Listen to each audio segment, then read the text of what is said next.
Assalamualaikum warahmatullahi wabarakatuh. Kembali lagi bersama channel Obor Malam. Kali ini saya akan membawakan sebuah kisah dari salah satu narasumber.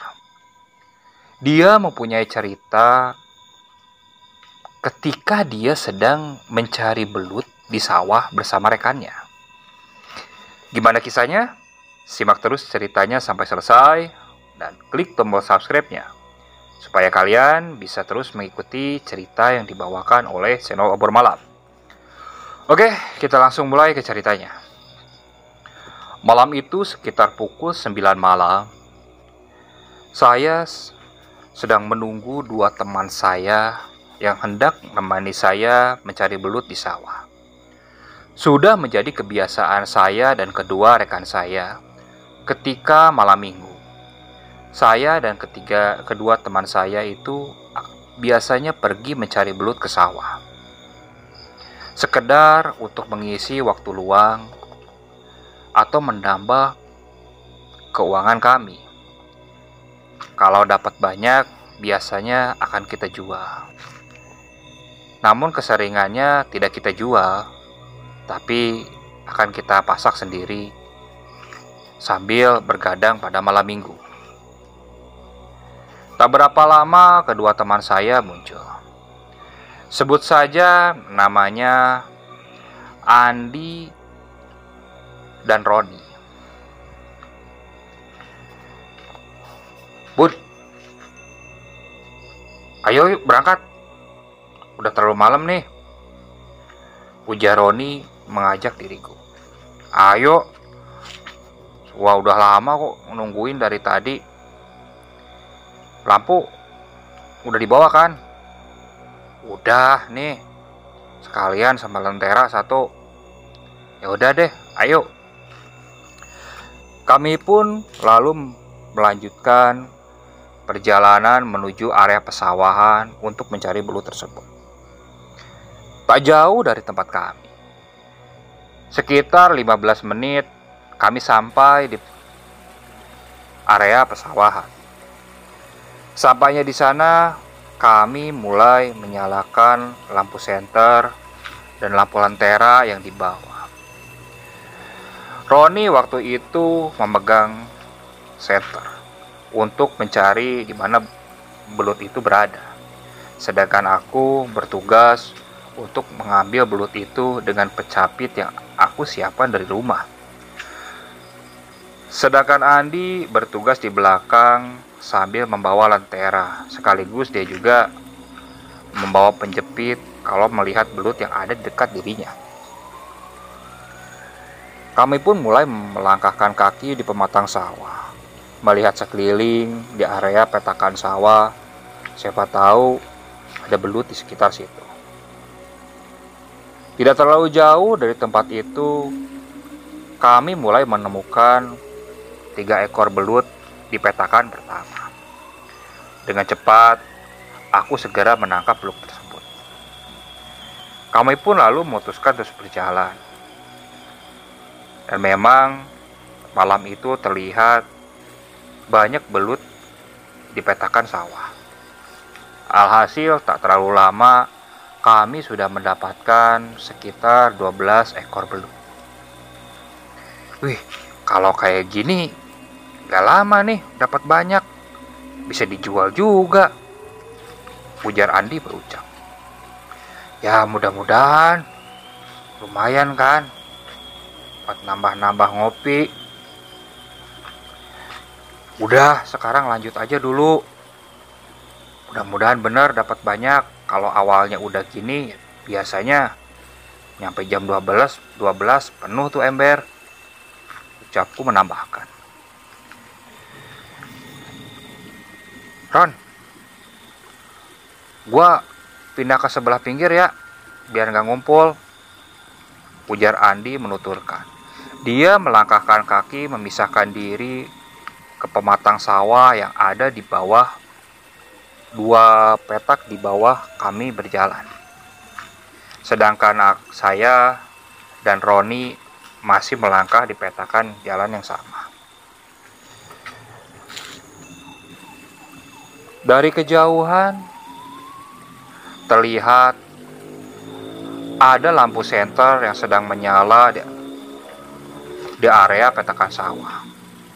Terlihat dua orang bapak-bapak sedang mencari kodok di petakan sawah. Memang di area petakan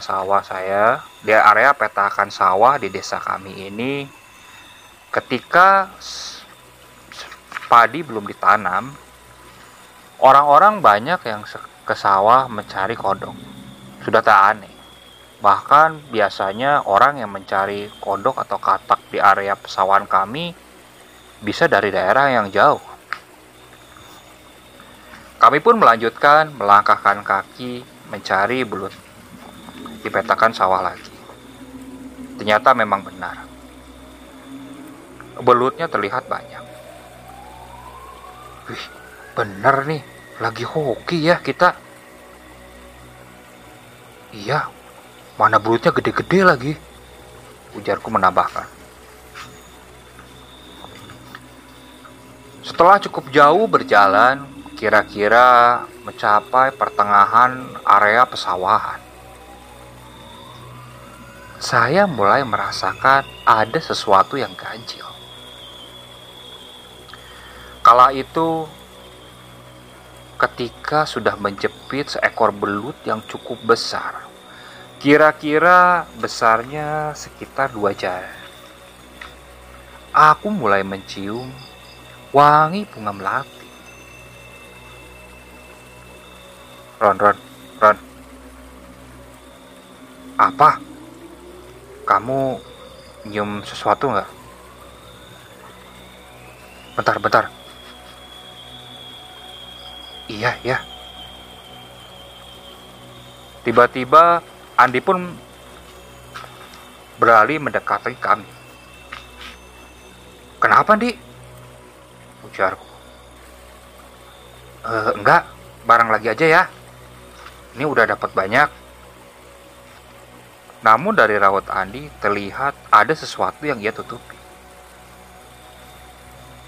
Udah, lanjut jalan lagi aja yuk, ujarku. Kami pun terus melangkahkan kaki. Namun, kira-kira baru 10 langkah kami melangkah dari area itu.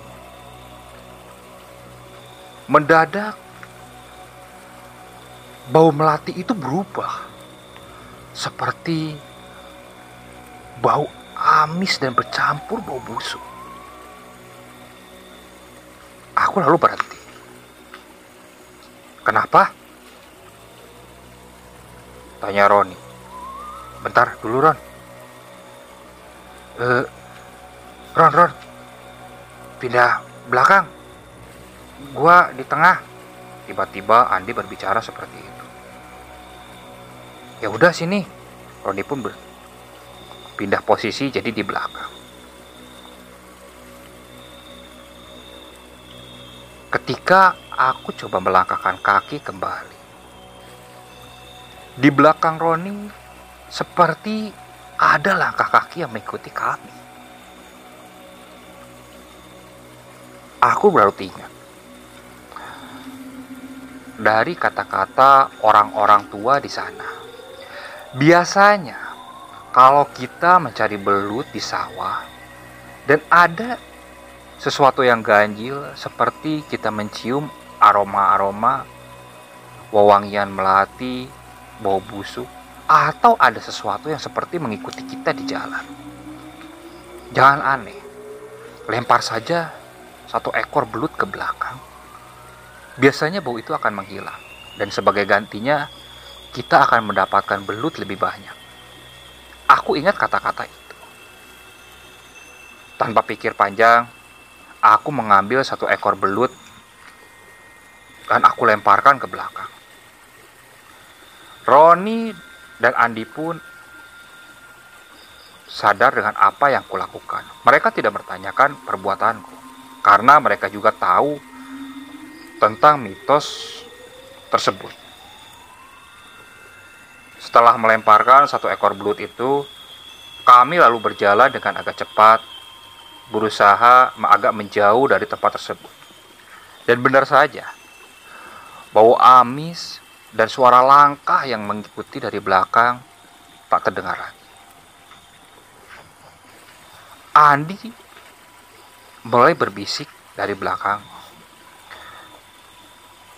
Bud, tadi aku lihat ada perempuan baju putih di pohon yang dekat saung itu. Udah, jangan diomong, ucapku. Roni pun menepuk pundak Andi. Ya udah, ntar malah datang lagi, ucap Roni. Andi pun langsung terdiam. Kami memutuskan kembali untuk melanjutkan mencari belut. Dan benar saja, tak jauh dari situ, dari satu petakan sawah, terlihat 10 ekor belut. Lalu dengan cepat, aku dan Roni menjepit belut-belut tersebut dan memasukkannya ke dalam ember. Wih, bener ya Bud. Kalau kita ketemu kayak gitu atau diikutin kayak gitu, dilempar belut, malah dapat banyak ya. Udah, biarin. Rezeki namanya, ucapku. Aku lalu dengan cepat memasukkan belut-belut itu ke ember. Andi pun membantu kami. Setelah cukup jauh, kami memutuskan beristirahat di sebuah saung yang ada di pertengahan sawah tersebut. Kami mengeluarkan air minum yang kami bawa dari rumah, sekedar melepaskan dahaga karena perjalanan tadi. Lumayan nih, udah banyak. Mau lanjut apa pulang? Udah, cukup aja yuk, kita pulang, ujar Andi. Ya udah deh. Lu kayaknya pucat banget, Di, ucap Roni. Capek gua. Sama apa? Udah, jangan diomong ah. Diem, ujarku. Andi pun langsung cengir. Kami pun berbincang-bincang sambil merokok di depan saung tersebut. Tak lama dari kejauhan, mungkin jarak sekitar 100 meter, di sebelah barat tempat kami berdiam, Roni menepukku dan menunjukkan ke arah sana, ke arah barat. Aku lalu menengok ke arah yang ditunjukkan oleh Roni. Dari jarak 100 meter itu, terlihat seperti ada bola api yang berjalan. Karena jaraknya mungkin jauh, lampu sorot kami tidak mengenai sosok tersebut. Itu apaan, Bud? Ujar Roni. Itu orang yang nyari katak tadi kali. Wah, bukan ah. Biasanya orang nyari katak gak bawa obor. Yang lagi ngairin sawah kali, ujar Andi menambahkan. Jangan-jangan yang disebut kemang-mang itu kayak itu kali, ujar Roni yang mendadak celetuk. Hush, kamu ngomongnya enggak, diem aja. Tapi gue penasaran, Di. Itu mau kemana sih? Gue ikutin lah. Ron, jangan macem-macem, Ron. Ntar ada apa-apa, kita semua loh yang kenapa-napa. Enggak tuh, soalnya kayak mau ke saung yang sebelah barat tuh, yang ada pohon ininya, pete cinanya. Mana? Oh iya. Karena penasaran, kami bertiga terus melihati bola api yang berjalan itu. Dan benar saja apa yang dikatakan Roni. Ketika bola api yang berbentuk seperti obor itu hendak sampai di sebuah saung yang ada di sebelah barat tempat kami beristirahat. Bola api itu menghilang. Tuh kan. Bukan orang tuh. Wah, positif thinking aja. Siapa tahu orang yang lagi ngairin terus ngumpet di sawah. Kita lihat yuk sana yuk. Siapa tahu ada apa-apanya. Kalau enggak, siapa tahu ada batu ali. Kan lumayan tuh, bisa dibikin jimat. Ujar Roni yang nyeletuk. Ah, Ron, kamu ada-ada aja ah. Udah mending balik yuk. Udah bentar napa? Ini kejadian langka nih. Selama kita ngobrol kan belum pernah lihat kayak gini. Ujar Roni yang mendadak kekeh ingin mendekati bola api tersebut. Akhirnya saya dan Andi pun mengalah dan mengikuti. Ya udah lu di depannya. Ujar saya menuturkan kepada Roni. Tapi gua di tengah. Gak mau gua di belakang. Ujar Andi. Ya udah. Kami bertiga pun mulai melangkahkan kaki mendekati di mana bola api itu berhenti.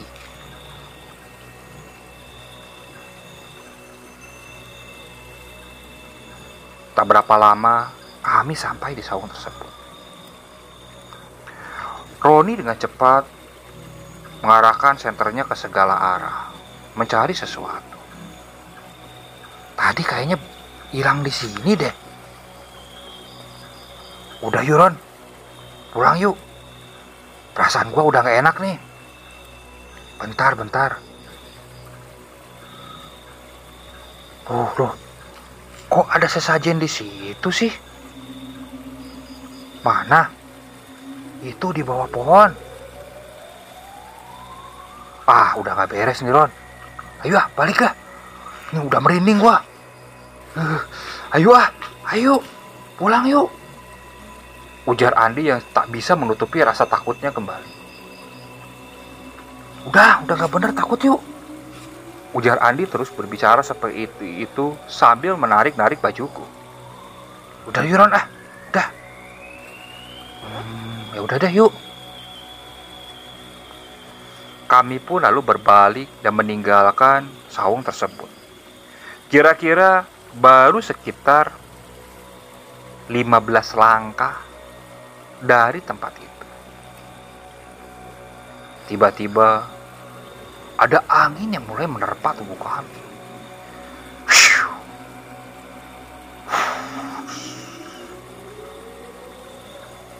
Kami langsung tersentak dan terdiam. Lentera yang dibawa oleh Roni pun padam. Duh, nyalain dulu, ujar Roni. Aku lalu mengeluarkan korek di dalam sakuku, hendak menyalakan lentera tersebut. Tak lama dari itu, tiba-tiba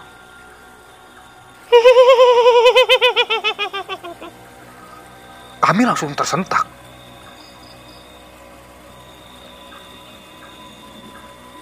Kami berdiam tak berbicara.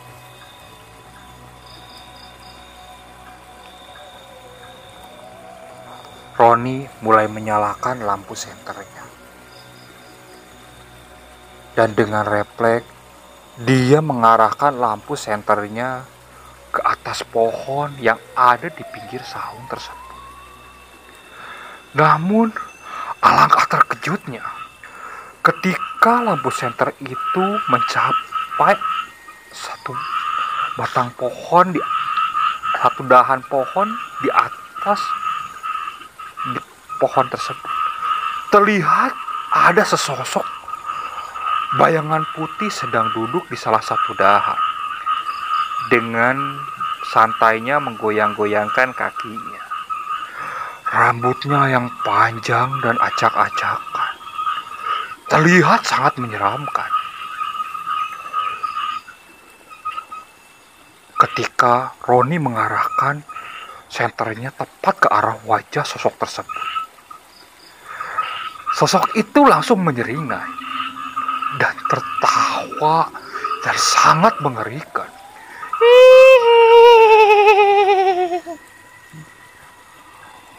Andi yang sudah sangat ketakutan langsung berlari dengan sangat cepat meninggalkan kami berdua. Aku pun dengan refleks menarik baju Roni, memberi kode supaya lekas berlari. Kami pun langsung berlari dengan sangat cepat. Bahkan sampai ember yang dibawa yang berisi belut itu tumpah di jalan. Aku tak peduli. Yang penting bisa lari dulu dan keluar dari area pesawahan. Tawa dari sosok itu masih terdengar sangat menyeramkan. Kami bertiga benar-benar panik. Yang kami tuju adalah jalan yang ada di ujung area pesawahan. Akhirnya, setelah susah payah berlari dengan rasa takut, kami sampai di area sana.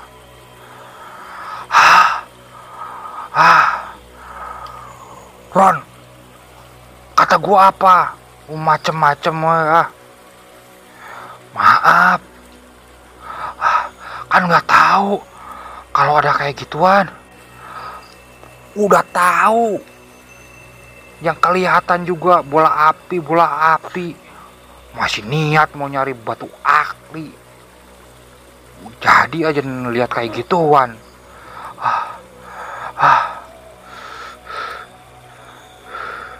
Di, si Andi kok diam aja?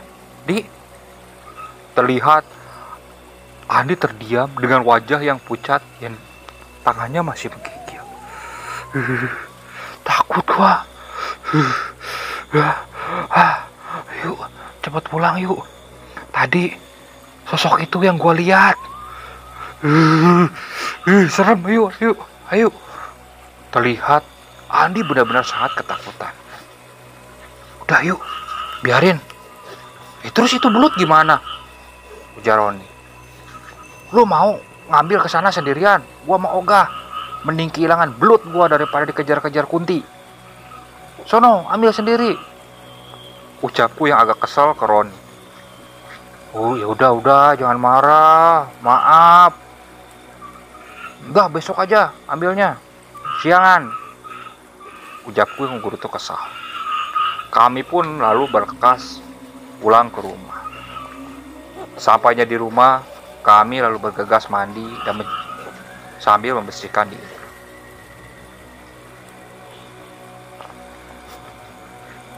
Tak lama dari itu, setelah membersihkan diri, Roni, Andi tidak memutuskan untuk pulang ke rumahnya.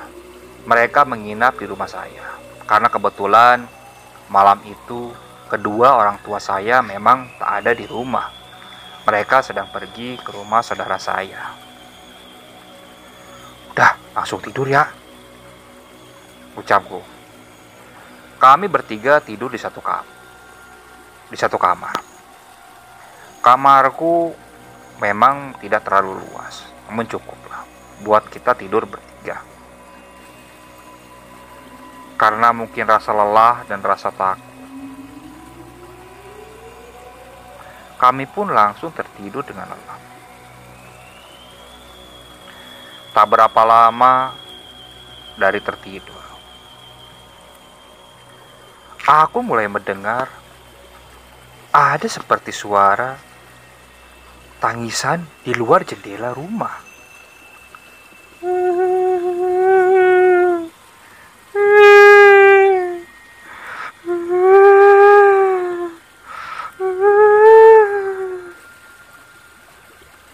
Aku coba menepok-nepok Roni yang sedang tertidur. Namun sialnya dia tidak terbangun. Aku coba menepok-nepok Andi supaya tidak terbangun. Namun sama saja. Mungkin karena mereka merasa benar-benar lelah. Aku sangat takut. Tapi penasaran.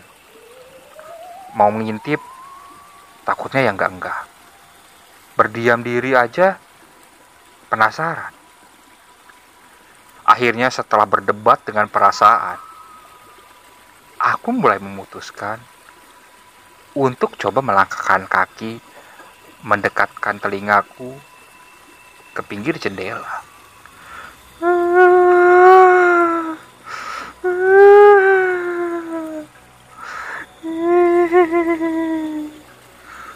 Terdengar jelas suara tangisan perempuan itu berada dekat dengan jendela kamarku. Aduh, gak beres nih. Pasti yang enggak. Aku lalu mulai mundur menjauh dari jendela itu.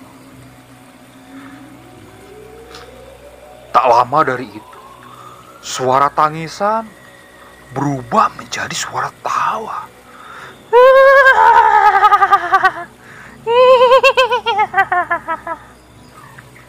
Mendengar itu, aku langsung masuk ke selimut dan berusaha untuk tidur. Ini setan ngikutin kayaknya ya. Astagfirullahaladzim, astagfirullahaladzim, astagfirullah. Aku mencoba membangunkan Roni. Ron. Namun tetap saja dia malah asik dengan mimpinya sepertinya. Soalnya terdengar ketika aku menepuk-nepuknya bukan malah bangun, dia malah mendekur. Kampret nih bocah. Suwe nih gara-gara dia nih.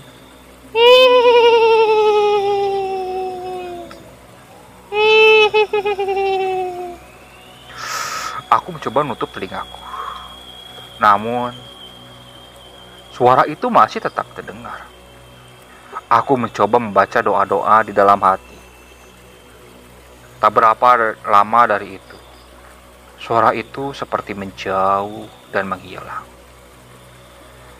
Lalu, akhirnya, aku pun bisa tertidur dengan lelap. Esok harinya, ketika bangun, aku menceritakan kejadian itu kepada kedua temanku. Wah, yang benar. Kok aku gak denger sih? Suwe gak denger. Gua tepok-tepok, lu ngerek aja. Ini sama nih sama si Andi juga nih. Gue parno sendirian tadi malam di kamar. Gua bangun bisa lebih takut. Mending gua tidur, ujar Andi. Wah parah lu. Ron, ambil tuh ember di sawah. Tanggung jawab lu. Temenin lah. Masa gua sendirian? Ya udah, ntar gue temenin. Akhirnya setelah membersihkan diri, kami memutuskan untuk pergi ke sawah tersebut. Sekalian kami penasaran. Ada hal yang aku penasaran. Itu maksudnya sesajen buat apa? Setelah melangkahkan kaki, akhirnya kami sampai di saung tersebut. Namun, belum ada siapa-siapa. Mungkin karena memang waktu masih pagi. Kulihat di bawah pohon pete Cina, terdapat dengan jelas sesajen yang masih ada di situ. Tak pikir panjang, aku lalu membawa ember bekas belut tersebut dan pergi berlalu. Kosong belutnya. Iyalah, harus tumpah. Iya maaf, namanya takut. Ngereflek, gue lempar. Ujar Andi, udah, jadiin pengalaman nih. Kami pun lalu bergegas meninggalkan area tersebut. Walaupun siang hari, tetap saja ketika masuk ke area itu, rasa takut dan merinding benar-benar terasa. Oke, sekian untuk cerita kali ini. Kritik dan sarannya kalian bisa cantumkan di kolom komentar. Tetap support channel Obor Malam dan subscribe. Jangan lupa. Assalamualaikum warahmatullahi wabarakatuh.